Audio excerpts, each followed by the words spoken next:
Elias Mercer woke to the soft hum of a ship that was not human. At first, he thought he was dreaming. The ceiling above him curved like smooth stone, glowing faintly with blue lines that pulsed like a slow heartbeat.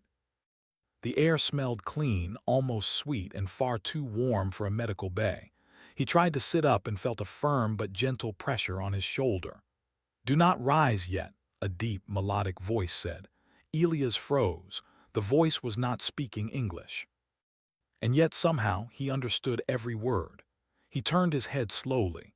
Sitting beside the wide bed was an alien woman, tall, broad-shouldered, and unmistakably not human. Her skin was a deep violet shade, her eyes bright silver without visible pupils. Smooth plates of natural armor traced her arms and neck like elegant patterns rather than weapons. She wore light ceremonial clothing, and a long dark crest of hair fell down her back. She was watching him with intense focus. "You are awake," she said, clearly relieved. "Good. The bond stabilized, but your kind is fragile." Elias swallowed. His heart pounded, but years of training kept him still. Panic never helped in first contact situations. He had trained for this exact moment, though never like this. "Where am I?" he asked carefully. She tilted her head. "On my ship, in my quarters." That was not comforting. "My name is Commander Valera of the Crithari Union," she continued. "You are under my protection." Protection usually came before confinement. Elias noticed then that the bed was large, far larger than any medical cot, and that he was not restrained. That made the situation worse, not better. "I don't remember agreeing to anything," he said. Valera's expression shifted, something like confusion passing across her sharp features. Agreement was not required. The bond formed naturally. Elias closed his eyes for a moment. This was bad, very bad. The last thing he remembered was standing in the observation chamber of Earth's first official diplomatic station. The Crithari ship had arrived without warning, massive and silent. The meeting had been tense, but peaceful. When an energy surge hit the station, Elias had stepped forward to shield a wounded Crithari officer without thinking. Apparently, that had consequences. "What bond?" he asked. Valera straightened slightly, clearly proud. "You displayed instinctive protective behavior under threat. You did not flee. You did not challenge. You chose proximity. That is a rare signal among your species." "I was helping someone who was hurt," Elias said. "That's normal for humans." Valera stared at him. "That is not what our records indicate." That sentence worried him more than anything else. She continued, "Among the Crithari, such an act triggers a mate claim response in compatible pairs. It is ancient, biological, irreversible." Elias sat up despite her earlier warning. "Mate claim?" "Yes," she said calmly. "You are my chosen mate." Silence filled the room. Elias opened his mouth, closed it, then rubbed his face slowly.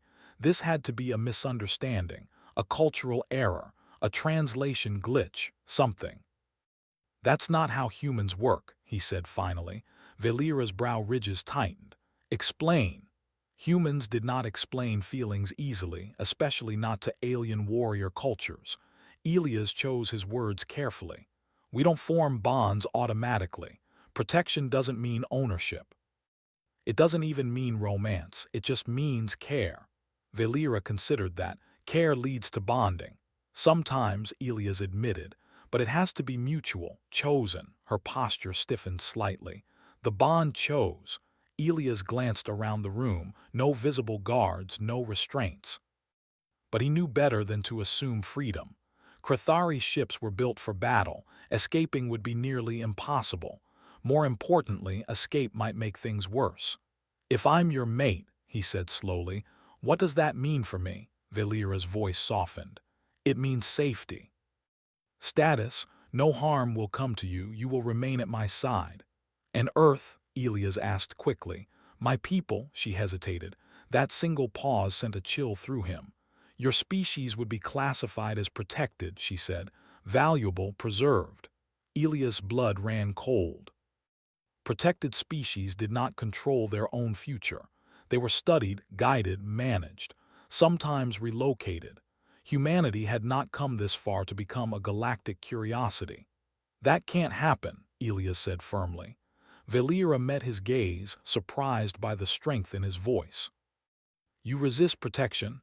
Yes, he said. We don't want ownership, we want partnership. That word caught her attention. Partnership, she repeated. Yes, equals. The concept seemed to unsettle her more than anger would have.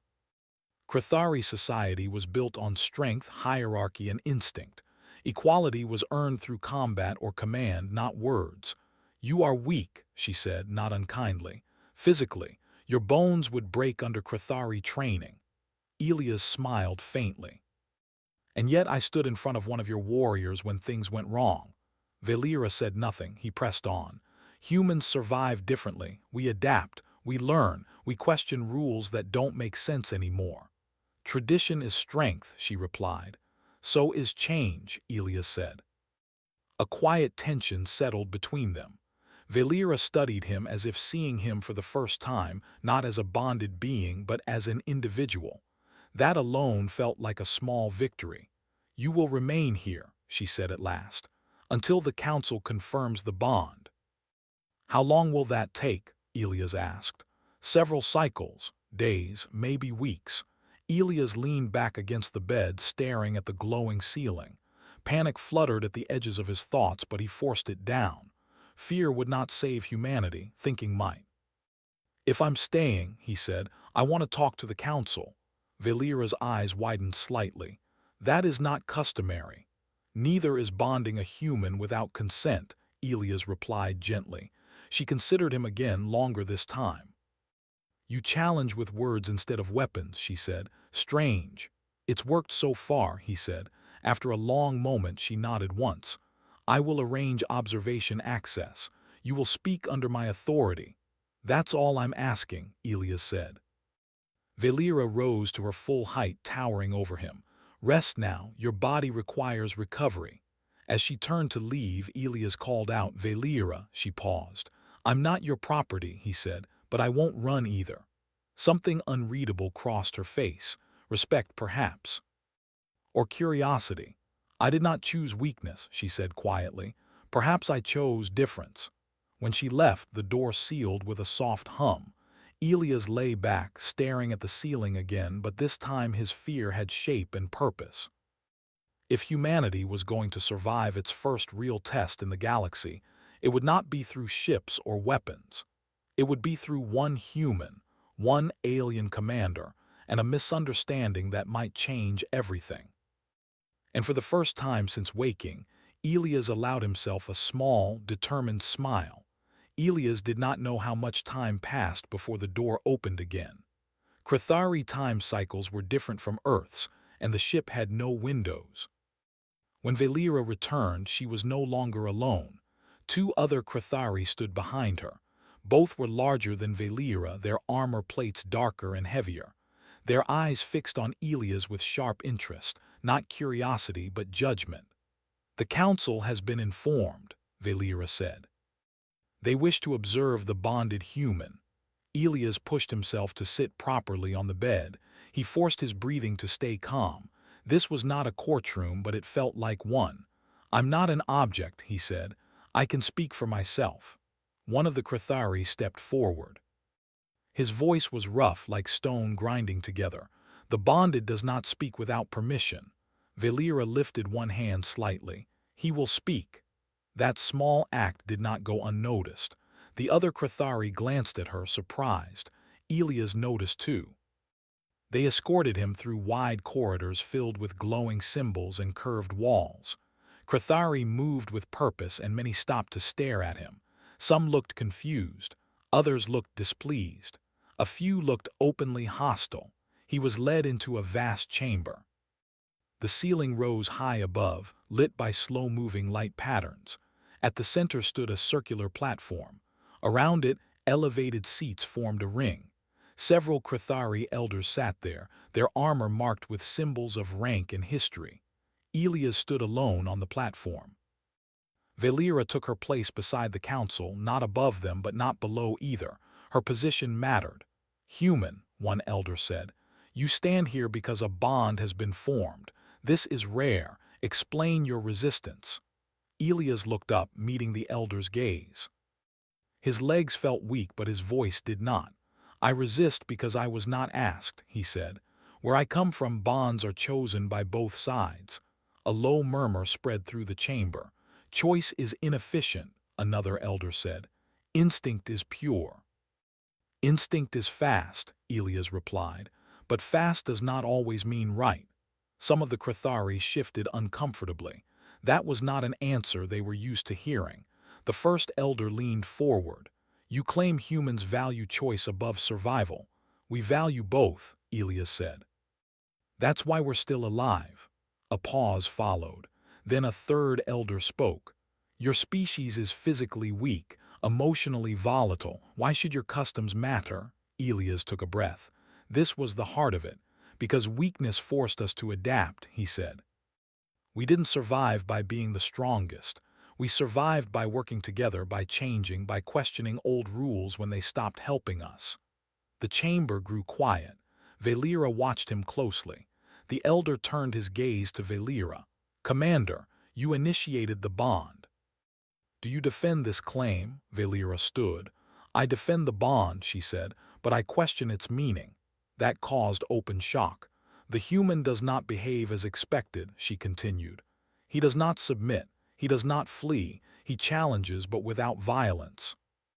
"That is dangerous," an elder said. "Or valuable," Valera replied. The elders exchanged looks. "The bond stands," the first elder said finally, "but it will be tested." Elias frowned. "Tested how?" "Through trial," the elder said. "If you are truly more than fragile, you will prove it." Elias' mind raced. Crithari trials usually meant combat. He would not survive that. "I will not fight you," he said. "Then you will fail," another elder said. "Not necessarily," Elias replied. "You assume strength only looks one way." The elders stared at him. "I propose a different kind of trial," Elias said. "One that measures intelligence, cooperation, and restraint." Silence followed. "That is not tradition," an elder said. Valera stepped forward again. "Neither is bonding a human, yet here we stand." The council debated among themselves in their own language. Elias understood only fragments, but the tone was heated. At last, the first elder raised a hand. "You will be given limited trials, not combat, not yet." Elias let out a slow breath. The trials began the next cycle. The first test placed Elias in a sealed chamber with failing systems. The Crithari expected panic. Instead, Elias calmly observed, traced patterns, and rerouted power using logic and patience. He did not overpower the system. He understood it. Observers took note.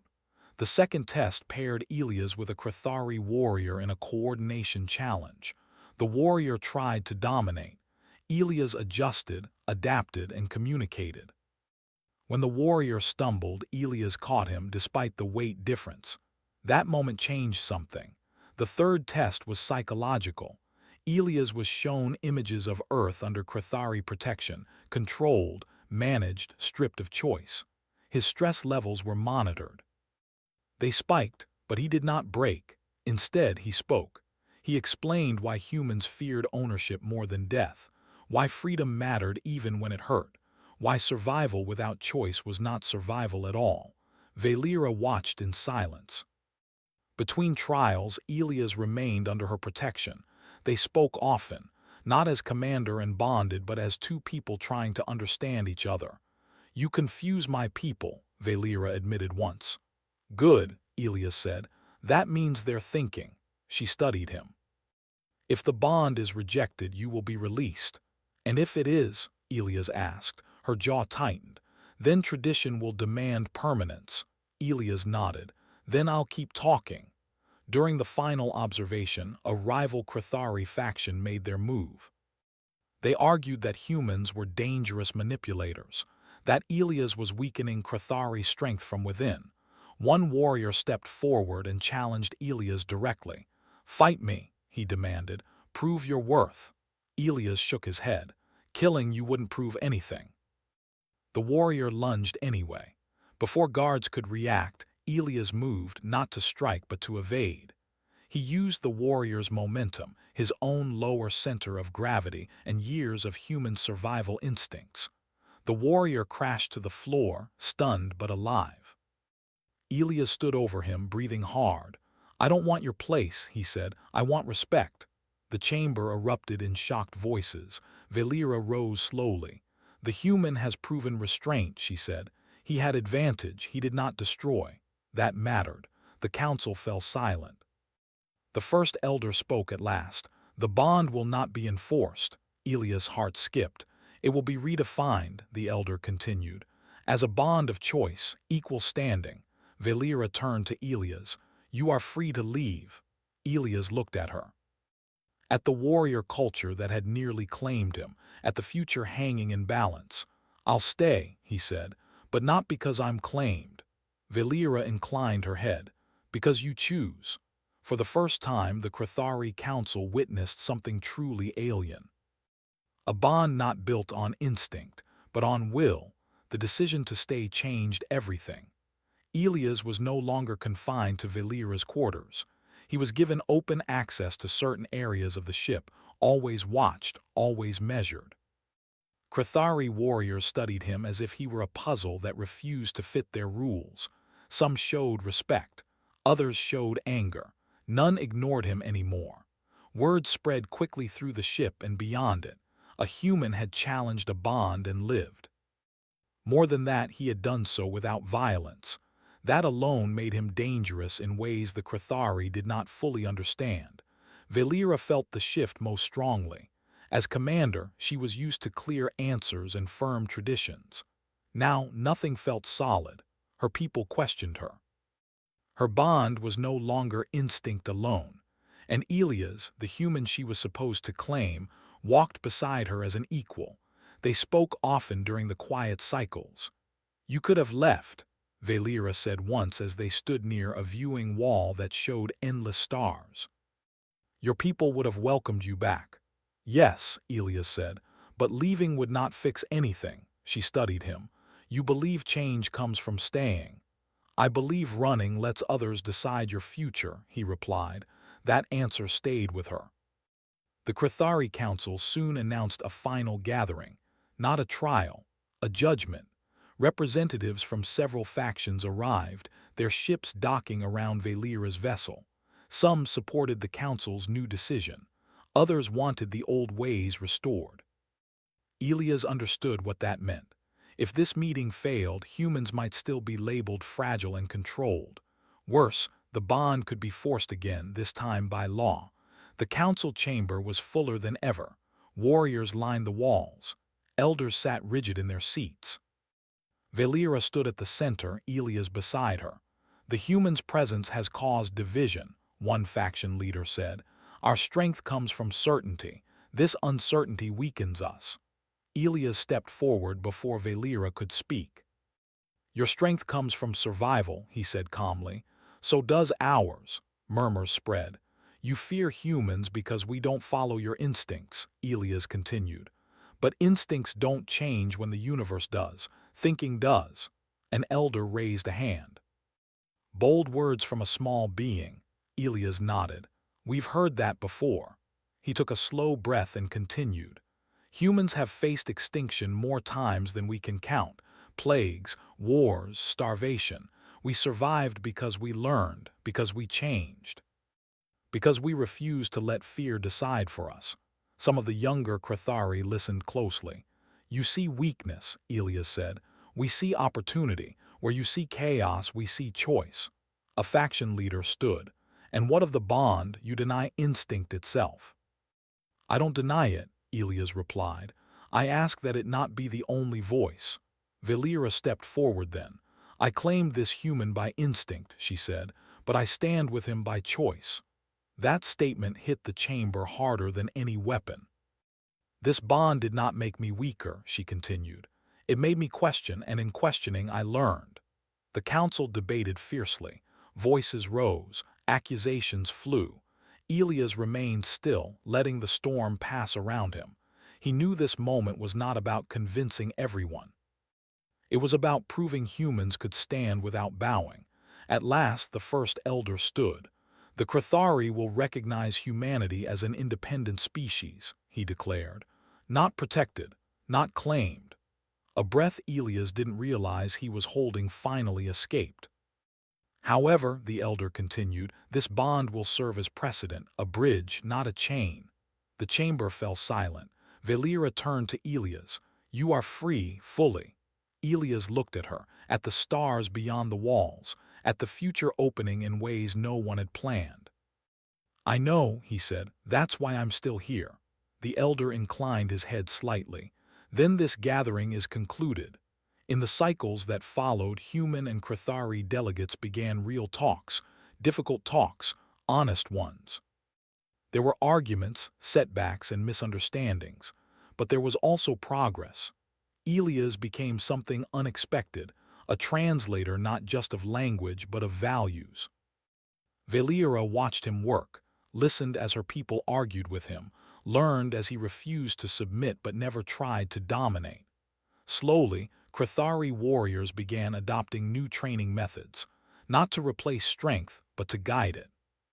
One evening, as the ship drifted between systems, Valera found Elias resting in the same chamber where he had first woken. You changed my people, she said. We changed each other, Elias replied. She hesitated. The bond no longer binds. You owe me nothing. Elias smiled softly. Good, then what I choose matters. She met his gaze. And what do you choose? To keep building something better, he said. Together if you want.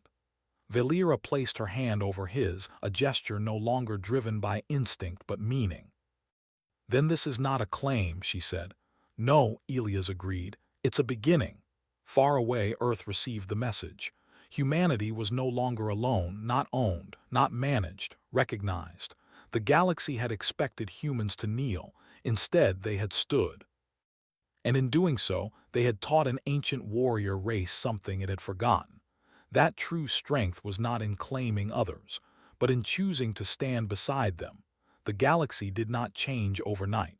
Recognition was only the first step. After the Council's decision, messages traveled faster than ships. Some species welcomed humanity with curiosity. Others watched with suspicion. A few saw opportunity. Elias felt the pressure almost immediately. Requests arrived asking for him by name. Interviews, explanations. Demands. He had become a symbol, and symbols were heavy things to carry. Valera noticed the strain even when he tried to hide it. You carry more than one world now, she said during one quiet cycle. I never asked to, Elias replied. No one who changes history does, she said calmly. The Crithari ship docked at a neutral station weeks later. It was massive, old, and carefully balanced between rival powers. Human diplomats arrived soon after, their ships small but determined. For the first time, humans and Crithari walked the same halls as equals. Elias stood between them often. Some humans were angry. They saw Valera as a captor, the bond as a threat. Others were afraid, worried humanity had provoked something too large to control. Elias listened to all of it. This was reckless, one diplomat told him. You could have been killed. Yes, Elias said simply, but we could have been owned. That usually ended the argument. Valera faced her own battles. Certain Crithari commanders challenged her authority openly. They accused her of weakening tradition, of letting emotion rule command. One even demanded a formal challenge. Valera accepted. The duel was not to the death, but it was brutal. Crithari combat always was. Elias watched from the observation tier, hands clenched. He knew she was stronger than her opponent, but strength was never the only danger. Valera won, not by overpowering but by anticipating. She ended the fight quickly, decisively, without humiliation. When it was over, she looked up at the observers and spoke clearly. Strength that cannot adapt will break, she said. I will not lead my people into that fate. No one challenged her again. As negotiations continued, a deeper problem emerged. A distant coalition of species rejected the Council's ruling. They declared humans unstable and unpredictable. Worse, they began positioning fleets near Earth's outer systems. Not an attack, a warning. Fear rippled through human channels. Earth was not ready for war on this scale. Even the Chthari, powerful as they were, hesitated to escalate. Once again, eyes turned to Elias. "They want reassurance," a human admiral said, "or submission." "They'll get neither," Elias replied. He requested a broadcast to the coalition. The chamber was silent as his image appeared across dozens of worlds. "I'm human," he said plainly, "and I won't pretend we're harmless. We're not. We can be stubborn, emotional, and dangerous when cornered." Some faces hardened. "But we're also capable of restraint," he continued. "We don't want to rule you. We don't want to be ruled. We want the same thing you do, space to choose our future." He paused, then added, "If you come to Earth as conquerors, you'll meet resistance you don't expect. Not because we're strong, but because we refuse to stop being ourselves." The message spread. The coalition debated. Days passed. Then the fleets withdrew. It was not victory, but it was time. Later, on a quiet deck far from the noise, Elias and Valera stood together again. The stars drifted slowly beyond the glass. "You spoke like a commander," Valera said. "I learned from one," Elias replied. She studied him. "You are tired. So are you." They shared a moment of silence. "The bond began as a mistake," Valera said finally. "But it became something else." "A choice," Elias said. "Yes." The future was still uncertain. Humanity would stumble. So would the Chthari. Old fears would resurface. New conflicts would come, but something fundamental had shifted. The galaxy had learned that humans could not be neatly classified. They could not be claimed. They could not be dismissed. And they could not be broken by fear. As Elias looked out at the endless stars, he did not see threats or conquest. He saw conversations yet to happen. And for the first time in galactic history, the universe would have to listen. Time passed, and with time came consequences. Humanity's entrance into the wider galaxy did not bring peace everywhere. It brought attention. Trade routes shifted. Old alliances weakened. New ones formed slowly, carefully, as if the universe itself was unsure how close it wanted to stand to humans. Elias felt the weight of it each day. He was no longer just a translator or mediator. He was a reference point. When humans spoke, others asked, "Is this how Elias would say it?" When Chthari debated change, his name came up again and again. That kind of influence was dangerous. Valera understood this better than anyone. She began assigning additional guards, not to protect Elias from physical harm, but from politics. Some beings wanted him silenced. Others wanted him controlled. A few wanted to turn him into a symbol they could use. Elias resisted all of it. "I'm not here to be a banner," he told a joint council meeting once. "I'm here to be a bridge." Bridges, however, were always walked on. The first real test came from within the human ranks. A faction on Earth believed Elias had grown too close to alien interests. They argued that humanity should build strength first, isolate, and prepare for future threats. To them, cooperation looked like weakness. A delegation arrived at the station, their tone sharp and suspicious. "You've changed," one representative told Elias. "You speak more like them than us." Elias did not argue, he listened. Then he said, "I speak like someone who has seen how small misunderstandings become wars." That answer did not satisfy everyone. Tension grew quietly. Reports came in of human ships pushing boundaries, testing alien reactions. At the same time, non-human factions began spreading rumors that humans were manipulative by nature. Fear fed fear. Valera watched these developments with concern. Chthari history was filled with moments like this, times when hesitation turned into conflict. "We are standing at the edge again," she said to Elias during a private meeting. "Words may not be enough this time." Elias nodded. "Then we need better ones." The crisis came sooner than expected. A human exploratory vessel was intercepted near a restricted system. No weapons were fired, but the encounter ended badly. Accusations flew from both sides. News spread fast, distorted with every retelling. Calls for retaliation grew louder. The council demanded Elias speak again, this time not as a mediator but as a witness. Some wanted him to condemn humanity's actions. Others wanted him to defend them without question. He refused both. Standing before the gathered leaders, Elias spoke slowly. "Humans make mistakes," he said. "So do you. If every mistake becomes proof of evil, then no one deserves peace." Silence followed. "We can respond with fear," he continued, "or with accountability. We can investigate together. Or we can let this become another story about why cooperation failed." A Krathari elder leaned forward. "And if cooperation costs us strength," Elias met the elder's gaze, "then maybe that strength was already brittle." The investigation moved forward jointly. Evidence showed miscommunication, not aggression. Protocols were rewritten. Apologies were issued quietly without ceremony. The galaxy exhaled. Later, alone with Valera, Elias finally let his exhaustion show. "I don't know how long I can keep doing this," he admitted. Valera rested a hand on the table beside him. "You were never meant to carry this alone." She had already begun training others, human and Krathari alike, in shared communication, shared command exercises, shared responsibility. Elias was no longer the only bridge. That mattered. Years passed. Human colonies expanded carefully, guided as much by restraint as ambition. Krathari culture shifted slowly, but it shifted. Young warriors trained not just in combat but in negotiation. Strength remained important, but it was no longer the only measure of worth. Elias aged. Humans did that faster than most species. Lines appeared on his face, his steps slowed, but his voice remained steady. On the anniversary of first contact, a small gathering was held on the station. No grand speeches, no displays of power. Just representatives standing together sharing stories.